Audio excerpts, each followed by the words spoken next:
महाराष्ट्र विधानसभा चुनाव में नामांकन का आखिरी समय नजदीक आ चुका है। 29 अक्टूबर यानी मंगलवार को नामांकन की आखिरी तारीख है। कई सीटों पर हॉट मुकाबला देखा जा रहा है। महाराष्ट्र की सबसे हॉट सीटों में से एक सीट बन चुकी है अणु शक्ति नगर सीट। अणु शक्ति नगर सीट पर एनसीपी अजीत गुट की टिकट पर दिग्गज राजनेता नवाब मलिक की बेटी सना मलिक चुनाव में उतर रही हैं। उन्होंने सोमवार को नामांकन पत्र भी दाखिल कर दिया।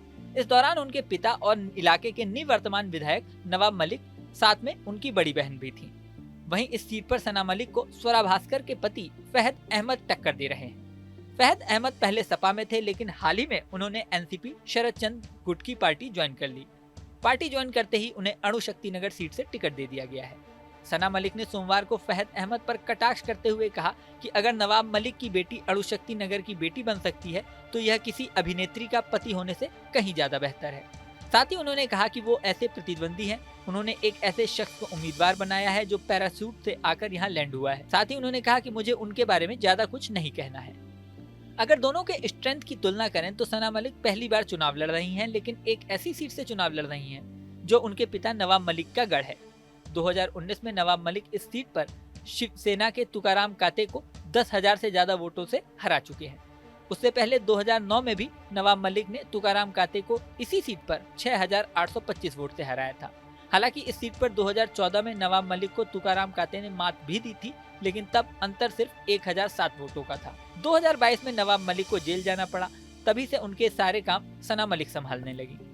कोरोना महामारी के दौरान अणु शक्ति नगर निर्वाचन क्षेत्र में आम जन के बीच भी सना मलिक काफी एक्टिव रही थी और उन्होंने लोगों की मदद के साथ साथ कई विकास कार्य कराए थे। विरासत में मिली राजनीति के दांवपेच सीखने के बाद एनसीपी ने उन्हें प्रवक्ता भी बनाया था। अब चुनाव में उतारा गया है। वहीं फहद अहमद की बात करें तो फहद अहमद छात्र संघों में सक्रिय रह चुके हैं और साल 2022 में वो समाजवादी पार्टी में शामिल हुए थे। उन्होंने पिछड़े समुदायों के छात्रों के लिए फीस माफी को लेकर आंदोलन भी चलाया था।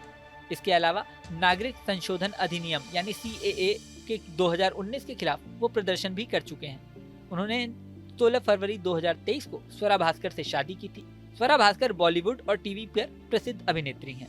सपा ने उन्हें युवा इकाई समाजवादी युवजन सभा का प्रदेश अध्यक्ष बनाया और वो राजनीति में काफी सक्रिय रहे। उनकी लोकप्रियता तेजी से बढ़ी।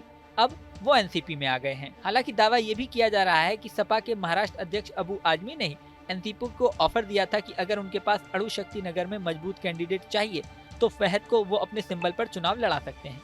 इसके बाद ही फहद अहमद की एनसीपी शरद गुट में एंट्री हुई है। वोटों के समीकरण की बात करें तो अणु शक्ति नगर सीट पर मराठी, दलित, मुस्लिम और उत्तर भारतीय मतदाता काफी एक्टिव हैं। इनकी अच्छी खासी संख्या है। सबसे ज्यादा दबदबा मुस्लिम मतदाताओं का है। यही वजह है कि शरद गुट और अजीत पवार गुट दोनों ने मुस्लिम कैंडिडेट्स पर भाग्य आजमाया है। मुस्लिम मतदाताओं की संख्या इस सीट पर 30% के आसपास है। इसके अलावा यहाँ पर 2% पाटिल, 1.6% यादव वोट हैं। SC वोटर्स यहाँ 6% से अधिक हैं, जिनकी यहाँ के चुनाव में काफी महत्वपूर्ण भूमिका मानी जाती है। अब 20 नवंबर को किसके पक्ष में ज्यादा वोट पड़ते हैं ये तो 23 नवंबर को खुलासा होगा। इस वीडियो में फिलहाल इतना ही। बने रहें न्यूज नेशन के डिजिटल प्लेटफॉर्म पर। न्यूज नेशन अब व्हाट्सएप पर। खबरों की ताजा अपडेट के लिए न्यूज नेशन के इस QR कोड को स्कैन करें।